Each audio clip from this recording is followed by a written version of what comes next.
إن فلانة يذكر من كثرة صلاتها وصيامها وصدقتها. أي بيغمبري خوا فلان آفرت باسكري براسي بو بپیشەی ئەو نا نوێژی جوانە ئەو نە ڕۆژووی زۆرە ئەو نە خێر و سەدەقەکە بەڵام ئەڵڵاه نوێژەکات بە ڕۆژوو ئەبێ خێری زۆرەکە ئەمە کوردەواری ئەڵێ ئەمە بە پێ و پاتاڵەوە چێتە بەهشتەوە بەڵام غير أنها تؤذي جيرانها بلسانها بەڵام دراوسەکانی عەزێتەیە بەچی بەس بەزمانی باسییانەکە غەیبەتێکە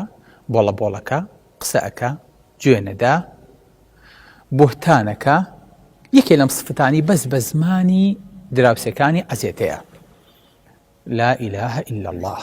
لەوانەیە عەزێتەکەشی تەنها دەنگبەرزکردنەوە بێ لە ماڵەکەی خۆیان دراوسەکانی ئیزعاجکە پێغەمبەری خوا صلی الله علیه و سلم قال هي في النار لا أقرايا لا إله إلا الله أي نيوجكي استفادي لنكد نخير بو شكو نيوجكي منعي نكد كدراب سيكاني عزيتنيا دواي ألين أي بيخنبري خواه فلان آفرتي تر نيوجي كما روجوي كما خير وشاكشي كما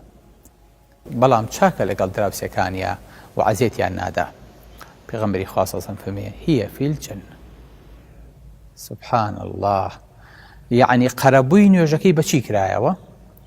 بە چاکبوون لەگەڵ دراوسەکانیە یعنی بڵێ ئەم چەمکێکی کەمی لە نوێژ گرتووە لەو چە سونەتەکان نەکا بەس نوێژیە بەجێەکە بەڵام لەگەڵیشیە ئەخلاقی نوێژی تایە ڕنگدانەوەی نوێژی تایە پێغەمبەری خوا صلی الله علیه و سلم فەرمێ ئەو لە باشتایە سەیری ئەو دوو جیاوازیە بکەن کە ئینسانەکان چۆن جیا ئەکاتەوە